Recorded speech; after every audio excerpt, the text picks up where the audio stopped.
ఓం శ్రీమాత్రే నమః. శ్రీ గుండ్ల పుండరీకాక్షరావు గారు వ్యాఖ్యానం చేసిన శ్రీ లలితా రహస్య సహస్రనామ స్తోత్రరత్నం భాష్యం మనం చదువుకుంటున్నాం. ఇప్పటిదాకా 20 నామాలకు అర్థాలు చెప్పుకున్నాం. ఇప్పుడు 21వ నామం. కదంబ మంజరి క్లుప్తకర్ణపూర మనోహర. కదంబ మంజరి క్లుప్తకర్ణపూర మనోహరాయై నమో నమః. కదంబ అంటే కదంబ వృక్షముల యొక్క, మంజరి క్లుప్త అంటే పుష్ప గుత్తులను, కర్ణపూర చెవుల పైభాగమును ధరించి, మనోహర మనసుకు ఆహ్లాదంగా ఉన్నది అని అర్థం. అంటే కదంబ పుష్పాలను ఆభరణాలుగా చెవుల పైభాగంలో తురుముకుని అందంగా దర్శనమిచ్చుచున్న శ్రీమాతకు నమస్కారం. 22వ నామం. తాటంక యుగళీభూత తపనోడుప మండల. తాటంక యుగళీభూత తపనోడుప మండలాయై నమో నమః. తపన తపింప చేయువాడైన సూర్యుడు, ఉడుప నక్షత్రాధిపతి అయిన చంద్రుడు, మండల అలంకారప్రాయంగా తాటంక యుగళీభూత చెవి కమ్మల జంటకు అయినారు. అంటే సూర్యచంద్రులను కర్ణ కమలమును ఆభరణములుగా ధరించిన శ్రీమాతకు నమస్కారం. అంటే చెవిదిద్దులనే కర్ణ కమ్మలమును తాటియాకులతో తయారు చేసి మొదటగా చెవులకు ధరిస్తారు. దిద్దులను తాటియాకుపై పెట్టి వివాహ సమయంలో ధరిస్తారు. తాటి వృక్షము శుభకరాల్లో ఒకటి, అందువలన చెవి కమ్మలను తాటంకాలు అంటారు.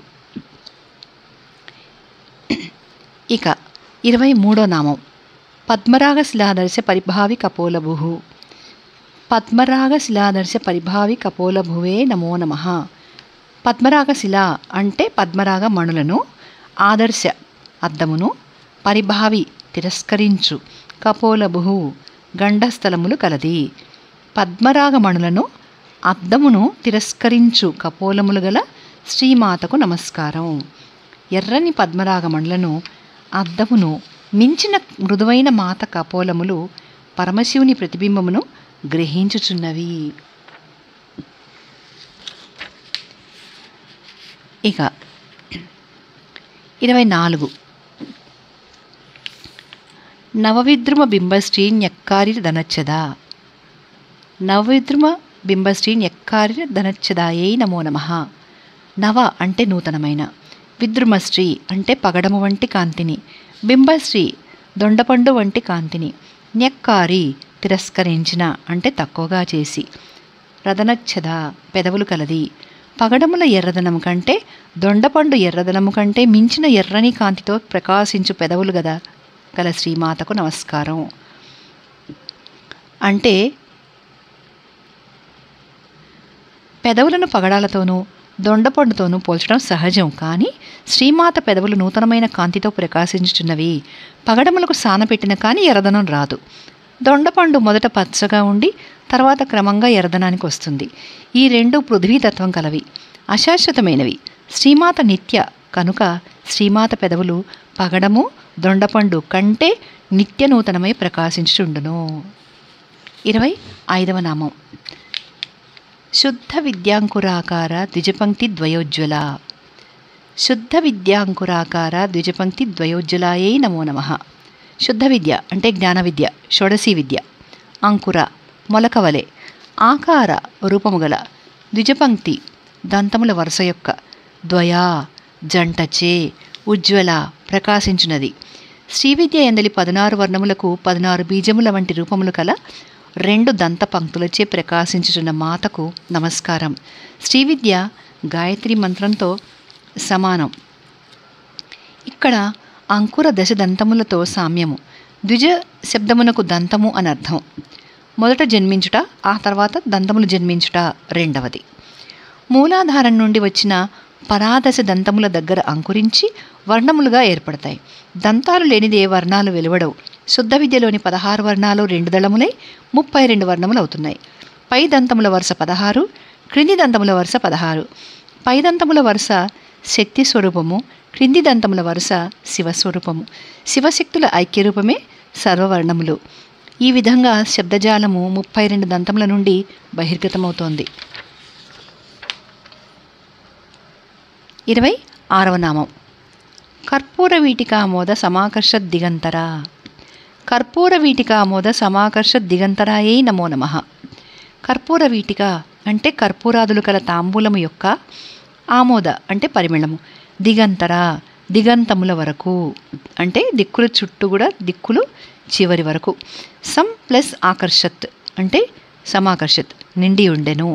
కర్పూర తాంబూల వాసనచే దిగంతములను ఆకర్షించిన శ్రీమాతకు నమస్కారం.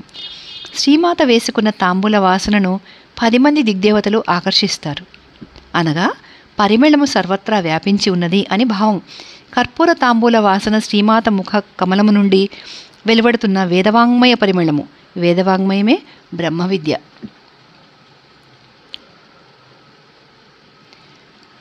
ఓ మాత, యుద్ధమందు దైత్యులను జయించిన ఆనందము వలన తీసివేయబడిన కిరీటాలను, తొలగించిన కవచాలను కలిగి యుద్ధము నుండి మరలినట్టియు, చండేశ్వరుని భాగమగు శివ నిర్మాల్యము లందు విముఖులను అయిన కుమారస్వామి, ఇంద్రుడు, విష్ణువు వీరు చంద్రుని వలె తెల్లనైన నీ కర్పూరపు ముక్కలు కలిగిన నీ యొక్క ముఖతాంబూల కబళమును గ్రహించుచున్నారు అని సౌందర్యలహరిలో 65వ శ్లోకంలో శ్రీమాత తాంబూల కబళ పరిమళాన్ని వర్ణించారు. ఇక 27వ నామం నిజ సల్లాప మాధుర్య వినిర్భిచిత కచ్చపి. నిజ సల్లాప మాధుర్య వినిర్భచిత కచ్చపే నమో నమః.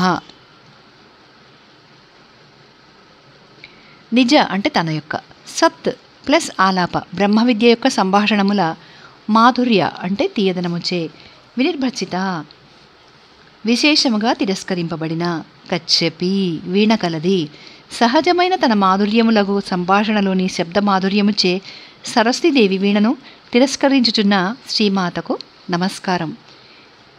విశ్వావసుని వీణ పేరు బృహతి, తుంబురుడి వీణ కళావతి, నారదుని వీణ మహతి, సరస్వతీదేవి వీణ కచ్చపి.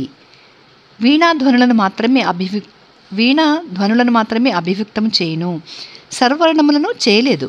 వీణాధ్వనులను బట్టి ఆయా వర్ణములను ఊహించుకొనవలెను.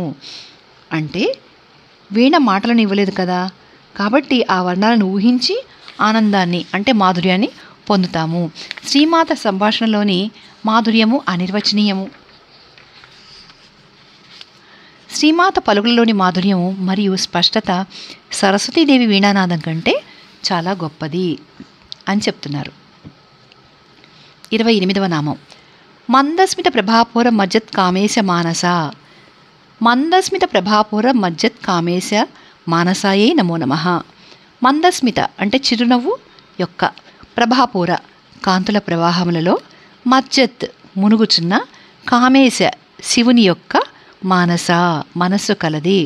తన చిరునవ్వు అనే కాంతి ప్రవాహంలో మునుగుచున్న కామేశ్వరుని మనస్సు గల శ్రీమాతకు నమస్కారం.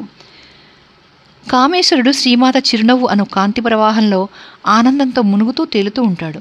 కామేశ్వరుని మనస్సు సర్వత్రా వ్యాప్తమై శ్రీమాత చిరునవ్వు అనే కాంతి ప్రవాహానికి అడ్డులేక అపరిమితమైంది. శ్రీమాత సౌందర్య కళలో పరమేశ్వరుని మనస్సు మునుగుతోంది. ప్రవాహము నిత్యనూతనంగా ఉంటుంది. మాత చిరునవ్వు ప్రవాహంలో పరమేశ్వరుని మనస్సు ఆనందాంబుదిలో మునుగుతోంది అని భావం. ఈ నామంలో శ్రీమాత చిరునవ్వును ప్రకృతిగా, శివుని పురుషునిగా భావిస్తారు. ప్రకృతి పురుషుల కలయికయే పరమేశ్వరుడు లేక పరమేశ్వరి. సౌందర్య లహరిలో కూడా అలాగే చెప్తుంటారు 63వ శ్లోకంలో. శ్రీమాత నీ వదనమనే చంద్రుని యొక్క చిరునవ్వు అనేది వెన్నెలల సమూహమును త్రాగుచున్న చకోర పక్షులకు మిక్కిలి మధురములగుటచే వాటి ముక్కులకు వెగటు పుట్టింది. అందువలన చకోర పక్షులు చంద్రుని పుల్లని రుచిగల అమృత ప్రవాహాన్ని పులియబెట్టిన కడుగు అను తలంపుతో ప్రతి రాత్రి తనివి తీరా తాగుతున్నాయి. 29 అనాకలిత సాదృశ్య చుబుక శ్రీ విరాజిత. అనాకలిత సాదృశ్య చుబుక శ్రీ విరాజితాయే నమో నమః. అనాకలిత అంటే ఉపలభ్యము కాని అంటే లభించని, సాదృశ్య ఉపమానం కల, చుబుక అందమైన గడ్డము యొక్క, శ్రీ అంటే శోభచే, విరాజిత ప్రకాశించున్నది. ఉపమానమునకు సాధ్యము కాని అందమైన గడ్డము యొక్క కాంతితో ప్రకాశించు శ్రీమాతకు నమస్కారం. శ్రీ లలితాదేవి చుబుకమునకు పోలికే లేదు. శ్రీమాత అందమైన వదనానికి అందమైన చుబుకము అలంకారంగా ఉంది. సౌందర్య లహరి 67వ శ్లోకంలో శ్రీమాత చిబుకాన్ని వర్ణించలేము అని శంకర్లు అంటున్నారు. గిరిసుతే వాత్సల్యంతో నీ తండ్రియగు హిమవంతుని చేతి వ్రేళ్ల చేత తాకబడినది. నీ భర్త అయిన శివుడు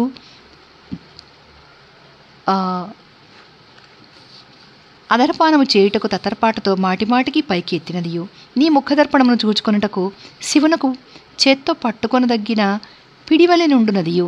ఇన్ని గుణములు కలిగిన సాటిలేని నీ గడ్డమును దేనితో పోల్చి వర్ణించగలము?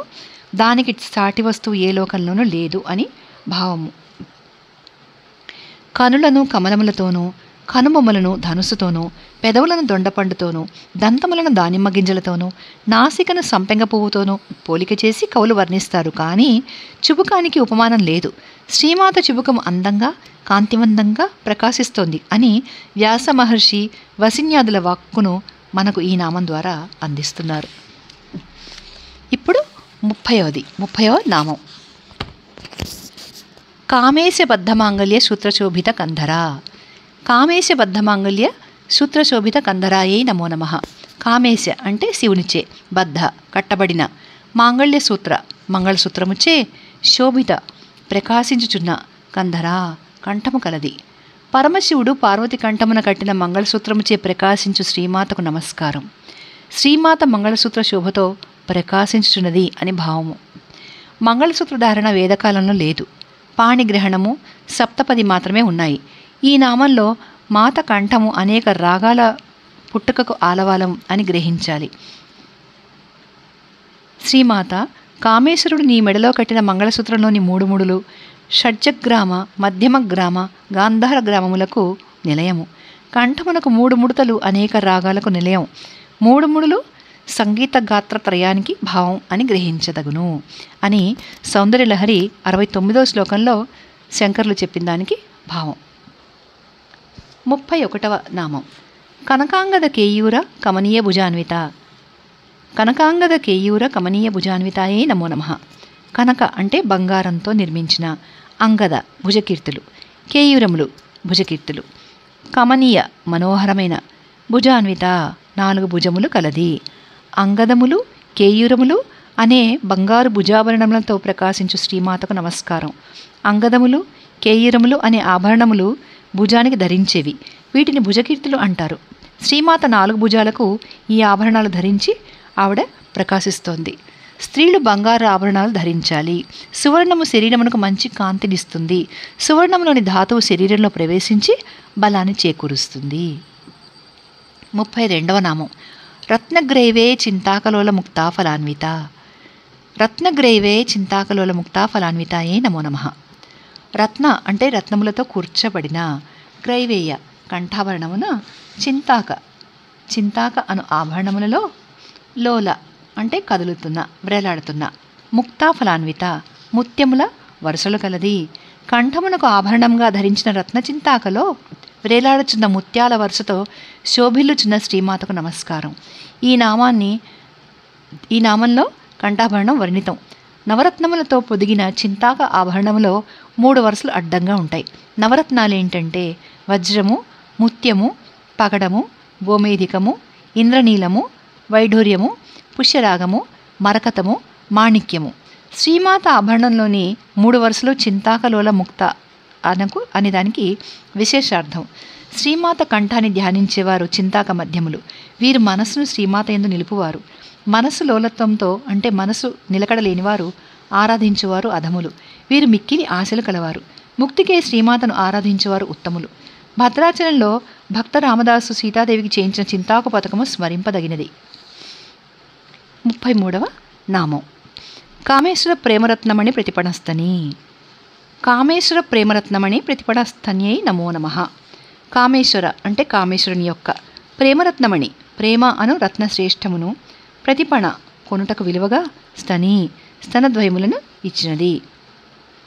కామేశ్వరుని ప్రేమను తన స్తనద్వయముచే కొనిన శ్రీమాతకు నమస్కారం.